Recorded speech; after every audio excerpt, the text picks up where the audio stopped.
one very positive sign that the US will remain engaged in Afghanistan, particularly in economic development and helping Afghanistan build its links with its neighbors.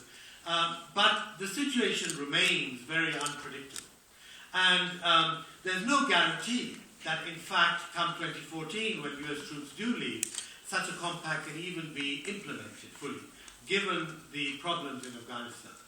Now, I really consider that there are three circles of crisis that the Obama administration has to address, and the neighboring countries.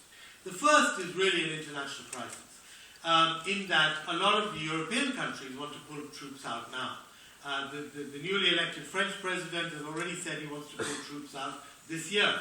France has something like 3,500 troops. It would create a huge vacuum in a very important part of the defense of Kabul city if the French were to leave. That vacuum would have to be filled by American troops who are already over-deployed, as it were. The second issue is, are the Europeans and other countries in big donor countries going to contribute to funding the Afghan army, helping economic development after 2014? Given the crisis in Europe, the economic crisis that many European countries face, this is in serious doubt. And commitments may be made now, but a year down the road, whether that money is even going to be available, we don't know. We don't know how these elections are going to turn out in the United States, and whether the next administration is going to be ready to give, up to what has been talked about, $5 to $6 billion a year for another 5 to 10 years to Afghanistan. So there's certainly, international leadership is going to be needed by President Obama in order to get this kind of commitment. The second crisis that Afghanistan faces is it faces in the region itself. Afghanistan is a landlocked country surrounded by 6 neighbors. All of these neighbors have grossly interfered in Afghanistan in the past. If you remember the civil war in the 90s, we saw the rise of the Taliban. All of the neighboring states were backing one warlord or one ethnic group or the other, and really helped fuel the civil war. And when Obama came in, he promised that there would be a regional solution. And this regional solution would involve a commitment brokered by the US, but a commitment by the 6 neighbors, plus the 3 powerful near neighbors, that is India, Saudi Arabia, and Russia, that there would not be any, once Western troops withdraw from Afghanistan, that there would not be any interference. In fact, there would be cooperation. Now, unfortunately, we are in a real crisis situation because the 2 most powerful neighbors and the 2 most powerful influences in Afghanistan, Iran and Pakistan, are both at odds with the United States. And there seems to be very little agreement at the moment about any kind of regional compact, or either of these 2 countries agreeing with a non-interference pact in Afghanistan. Iran, because of the nuclear issue, Pakistan because of long-standing problems that I'll try and touch on later. But the regional crisis is actually getting much worse. Iran today has very strongly condemned the strategic compact that the Americans have signed with President Karzai, and have said that the Americans intend to stay on and have bases and want to undermine Iran from Afghanistan. And certainly none of the regional countries at the moment are in favor of a prolonged American presence in Afghanistan beyond 2014. Pakistan, Iran, Russia, the Central Asian states, China. I think the only country that would possibly be in favor of a prolonged US stay would be India. And that, of course, creates an immediate tension in the region with the India-Pakistan conflict. So we have these regional issues which are really not being effectively tackled at the moment, and certainly there won't be in the next 9 to 6 months given the election timetable in the United States. But the next administration really needs to address this problem in a comprehensive manner rather than in a piecemeal manner. The third issue is really the domestic crisis in Afghanistan itself. And I can pick on a whole range of issues which have gone neglected. The opium production, all sorts of issues. But I'll pick on 3. I think the most pressing issue is the economy. unfortunately, because of this whole dichotomy in the US about Bush not wanting to do nation building, Obama administration saying, well, we can't use this word nation building, despite $600 billion that has gone into Afghanistan since, most of it, of course, to sustain the military, but a lot of it has gone in terms of, in shape of aid, and we still do not have an indigenous, self-sustaining Afghan economy. Even an Afghan economy that equates the Afghanistan that I traveled in as a young man in 77, 78, where Afghanistan, it was a very poor country, but it was self-sustaining in food. It had a small surplus that it exported. Today we don't have even that. There are large parts of Afghanistan where there's acute malnutrition. Poppy has overtaken food growing in many parts of the country, and the 10-year presence has not, of the US has not really been able to resolve that. Most worrying of all is the tens of thousands of Afghans who have been working for US forces or NATO forces over the last so many years. They will be, once you leave, they will be rendered jobless. And there's no economic activity which has really been able to accommodate them. And I feel particularly upset by this, because this is the very new generation of Afghans that, if you like, have grown up and developed post 9/11. These are the Afghans today who are educated, who speak English, who are in favor of democracy, who have learned a lot of things by working for foreign forces or whatever. And these are the very Afghans who are going to be abandoned or economically abandoned, at least early on. And what we don't want, obviously, is that this small, nascent middle class, if you like, of our educated Afghans start fleeing the country and seek asylum in the US and other places, because that, this group of Afghans, the thousands of people, really would form the technocratic base for the future development of the country. So the economy is in a very bad way. The second issue is the ethnic issue. Unfortunately, there has not been enough focus, primarily by the Afghan government, but also by the external forces, on resolving the ethnic issue. There's been a lot of economic imbalance as to where the money has gone, which ethnic group has received more money than other ethnic groups. But the main issue right now is on this factor of talking to the Taliban. By and large, the ethnic groups in the north and the west of the country don't support and don't want to have anything to do with the Taliban. The Pashtuns in the south of the country and President Karzai and the government are much more in favor of speaking to the Taliban. And this has really polarized the country. And there are a whole set of political problems that arise by 2014. You have to have presidential elections in Afghanistan. Now, is having presidential, just as the foreign troops are leaving, the same foreign troops who are needed to protect the elections are going to be leaving. So what kind of presidential elections can be held in 2014 when you have all this other stuff going on, combating the Taliban, etc. Now, and so these hosts, this host of problems, we still have to deal with, and the Americans in particular have to deal with. And the message that I really explore in my new book is this. I believe very firmly that the war has to be wound down by the Americans before they leave in 2014. And when I say wound down, that means that you have to talk to the Taliban. These talks are going on, except that they're completely blocked at the moment. They're suspended for a variety of reasons that I can go into later. But what we need is the Taliban and the US military building up some level of trust and confidence in each other so that they can reduce the conflict, ultimately, hopefully, ending in some kind of ceasefire before 2014. Because the assumption in Washington is that somehow, the Americans will leave and the Afghan army, which is newly trained and is really untested, is somehow going to come in and going to be able to face up to the Taliban in the same way that the Americans have faced up to the Taliban. Well, frankly, I don't see that happening. The Afghan army is still 90% illiterate. It is, there are still huge 20% of desertions in that army. There's enormous drug taking and drug problems in the military. And as you have read tragically, large numbers of Afghan soldiers have actually been turning their guns onto their American mentors and shooting them dead. Over 50 Americans have been killed in this way in the last year.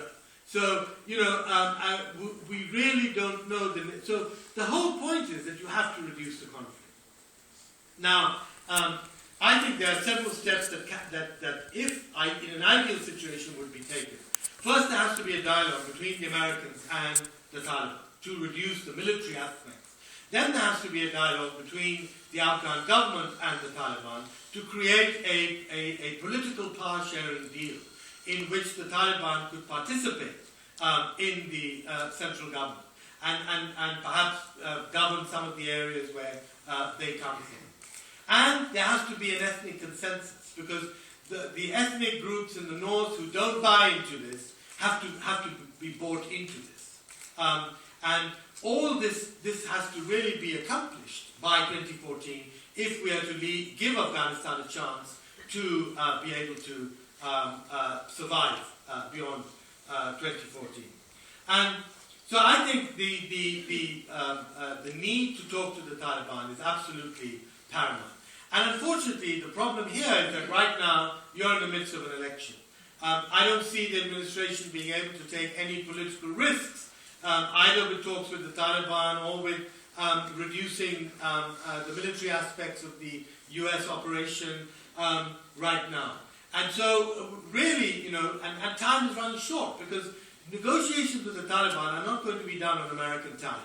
They're going to be done on Afghan time. And Afghan time is a slow time.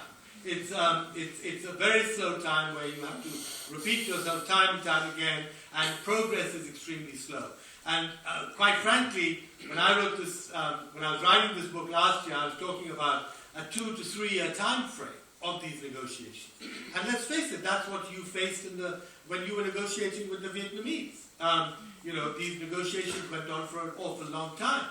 The negotiations over the Soviet withdrawal from Afghanistan in 1989 went on for 6 years before they reached a conclusion. So we need time.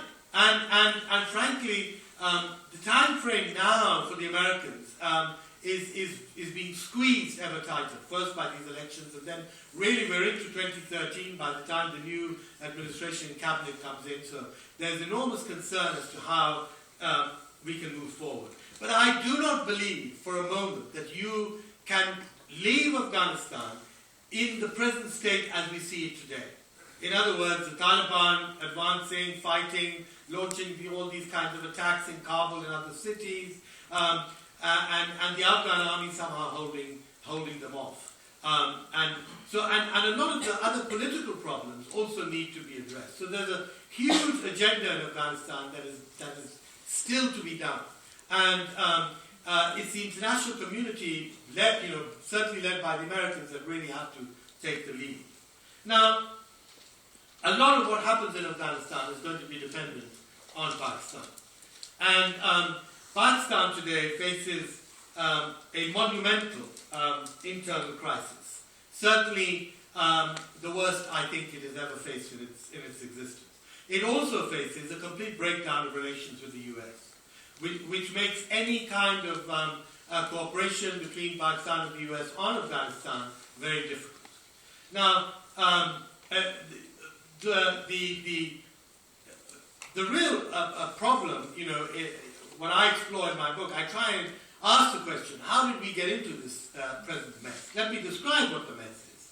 The mess is a crumbling economy, complete collapse of energy. There's no gas, electricity.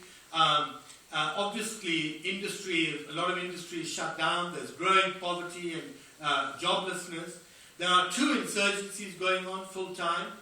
One led by the Pakistani Taliban, which aims to topple the government and impose an Islamic system. As in Afghanistan, the Taliban won. And another insurgency in Balochistan province that is for separation of one of the 4 provinces of Pakistan from Pakistan itself. It's become a very bloody and brutal insurgency, and the reaction by the security forces, because they're not in control, has also been very bloody and brutal, and has raised huge human rights issues. There is enormous fighting and mayhem in Karachi, the country's largest city with 20 million people, and a melting pot of all of Pakistan's ethnic groups. There is the lack of protection of minorities. We've had Islamic extremists who targeted the Christian community, the Hindu community, and others. So there is and of course the tensions with the Americans over Afghanistan and continuing tensions with India. So there have been there's a huge internal crisis. And if I really try and explain this, we can go, Pakistan has been beset by many crises, and we can go back to partition in 1947 and discuss, the failure of the British and, how they failed to divide India, or the divisions were made so badly. Or we can go back to 1970 and 71, the loss of East Pakistan and the creation of Bangladesh, the war with India, the defeat of the Pakistan army. But I really try and go back in more recent days, and really go back to the end of the Cold War. And what happens at the end of the Cold War is that Pakistan, of course, was allied to the United States. Its window to the world, to money, to loans, to arms, to almost everything was through Washington, where and it was through Washington that it approached it approached the world, as it were. Many countries after the end of the Cold War realized that, they could no longer rely on the Soviet Union or on the United States now. Countries had to stand on their own feet. They had to build economic ties with their neighbors. They had to develop new industries. They had to take part in globalization. Essentially, they had to serve their people far better than what they had done before. And unfortunately, all of the benefits of the end of the Cold War and the economic reforms and changes that were needed completely bypassed Pakistan. The Pakistani elite, military and civilian, do none of this. And in fact, throughout the 90s, when the rest of the world was going into high tech and introducing new industries, when the neighboring countries like India were expanding their economic growth to 7 or 8%, the Pakistani military was supporting two covert wars, one in Kashmir and one supporting the Taliban in Afghanistan. And instead of the regeneration and carrying out the kind of reforms that were needed, we had civilian regimes replaced by military regimes who cut political activities, sent political leaders into exile or jailed them. If you look at the present leadership, today's Prime Minister was in jail for many, many years, and today's President was exiled for many, many years, along with his wife, Benazir Bhutto. So was the leader of the opposition. So, the decade of the 90s was entirely lost. And, as a result, 9/11 happens, and suddenly Pakistan becomes the favorite, the flavor of the year. We get our loans written off, we get enormous quantities of money, something like $20 billion, which has come to Pakistan from US and other external sources in the last 10 years. And 80% of this money goes to the military, which was an enormous mistake, in my opinion. And we had a military regime under General Musharraf at that time, and there was very little investment in infrastructure and the economy and in the kind of reforms that I've been talking about. And at the same time, although after 9/11, Pakistan, the intelligence services and the military went after Al-Qaeda, the Taliban, the Afghan Taliban, were given refuge in Pakistan. They were given sanctuaries, and they were allowed to reorganize their insurgency, now against the American forces in Afghanistan, and by 2003 the fighting had restarted. And for Pakistan, for the military and for the intelligence, this was a kind of a safety net, in the sense that they didn't trust the Americans, how long the Americans would stay in Afghanistan. They didn't trust these ethnic groups who were supported by Iran or India or Pakistan's rivals, and they wanted to keep the Taliban as a kind of card to play. Well, of course, what happens is that Afghanistan is never stabilized as a result of this.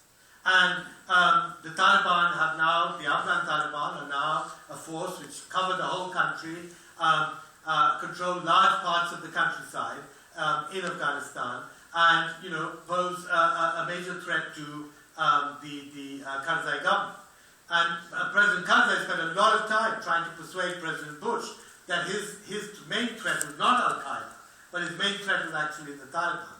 And the Bush administration just didn't want to see this. It was bogged down in Iraq, and it was spending enormous amounts of troops and money in Iraq, and it didn't want to face the reality of the worsening situation in Afghanistan. And of course, the enormous loss, in my opinion, in the region was the fact of the Iraq War. If America had stuck to improving the situation in Afghanistan and ending its involvement in Afghanistan, spending more money on development, etc., I don't think we would have seen this. Instead, resources, manpower, intelligence, everything is shifted to Iraq. So the situation really deteriorates in the last 2 years, because the essential contradiction is now very clear that the Taliban leadership is in Pakistan. They're arming and organizing against the Karzai government in Afghanistan, which the US is defending, and which the US is trying to leave stronger so that it can remove its troops. And at the same time, there have been a series of incidents, a lot of mistakes made by the American forces in Afghanistan. If you remember the killing of 2 Pakistanis in Lahore by the CIA contractor, Raymond Davis, the killing of 24 Pakistani soldiers on the border by American gunships in November, the drone missile issue, which has become a hugely controversial issue, and has fueled more anti-Americanism in Pakistan. And essentially, you have a situation now where you have a civilian government that is very weak, a military that does not want to take any drastic steps, and you have, in other words, to improve relations with the Americans, given the fact that anti-Americanism is very strong both in the army and in the intelligence services and in the public. And the fact that, so neither of the two, if you like, pillars of the government are really willing to take high risks in trying to resolve this problem with the Americans. But let me just say that there are 2 or 3 things which I think really need to be done to get this relationship working again. Because clearly, any American exit from Afghanistan cannot be accomplished fully as long as you have this running tension with Pakistan and the lack of dialogue with the Taliban, who are based in Pakistan. I think the first thing is that there is a movement for change in Pakistan, led largely by young people, some of whom we see here, young people who are fed up with the military, basically this kind of double dealing with the world, with the United States that the military has conducted, fed up with the arming and funding of extremist groups by the intelligence services and the military, either to fight in India or to fight in Afghanistan. And of course, this has been one of the inheritances that we had from the arming of the Mujahideen in the 80s against the Soviets, that the military has just continued arming extremist groups against civil society. And these extremist groups are no longer controlled by the military. They like the Pakistani Taliban, they have their own agenda now, which is essentially to try and either it's to attack the minorities or it's to attack NGOs, women's groups, and to overthrow the government. So I think there is now a enormous desire for change by young people. 60% of Pakistanis are under 25. That gives you can imagine the problem. Now the danger is, of course, that with this economic slide, there are no jobs for many of these young people. The economic outlook is very poor. Education in the last 20 years has suffered enormously.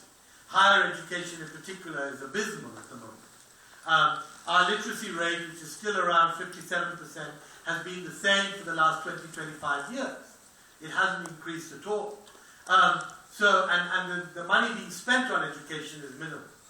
So there are huge problems, but I think the young people are finally realizing that they want change. And they do not trust the existing political parties, they do not trust the military, and they have yet to find a political voice. But there's enormous activity going on at the moment. The other thing is that I think, for the first time we're seeing a rapprochement between India and Pakistan. And there are trade talks have been going on for some time, but you still have to address the major political problems that exist between the two countries, particularly in Kashmir. And right now, the tensions between India and Pakistan that are being played out in Afghanistan. The Pakistanis are highly suspicious of an overwhelming Indian presence in Afghanistan. The Indians don't want to see Pakistan continuing to arm these fundamentalist groups who are attacking India, such as the Mumbai attack 4 years ago, and attacking the Indian embassy in Kabul. So these political problems, really have to be addressed. And I think, the third issue is that I think there's an enormous expression now by the business community, which has been suffering so badly because of the conditions, civil society, the middle class, for economic reform and change. Pakistanis don't pay taxes. We don't raise sufficient revenue to even pay salaries for the state. We have a far too large army and a far too large nuclear program, which is gobbling up something like 30% of the budget, basically. And so these are problems that have to be faced up to. If the elite doesn't face up to it, I hope that a new generation of Pakistanis who are now certainly on the move will face up to these challenges. And they are, huge challenges. So I will just end by saying that I think it's absolutely vital that we try and reduce the conflict in Afghanistan over the next 2 years before the Americans leave, and that the Americans try and pursue some regional dialogue between the states. And if the Americans can't do it, for example, the Americans can't talk to Iran, so you can get some other country to talk to Iran, or you can get the United Nations to talk to Iran. But Iran certainly needs to be brought into the loop because Iran has an enormously influential role to play in Afghanistan. And if you keep Iran out, it will play a sabotaging role rather than a productive role. So all of these countries have to come into this, and there has to be some kind of regional consensus before the Americans leave Afghanistan. And at the same time, Pakistan has to sort out its internal problems, which really have nothing to do with outsiders. And one of the big mistakes that the Pakistani military and the elite have made is to constantly blame outsiders for Pakistan's problems. And one thing I try and write in this book is that we have to internalize our problems. We have to look at ourselves first to see the mistakes that we made for the last 30 years in every area: foreign policy, economics, education, in all the areas that we have failed, that the Pakistani elite has failed to end the downturn that we faced.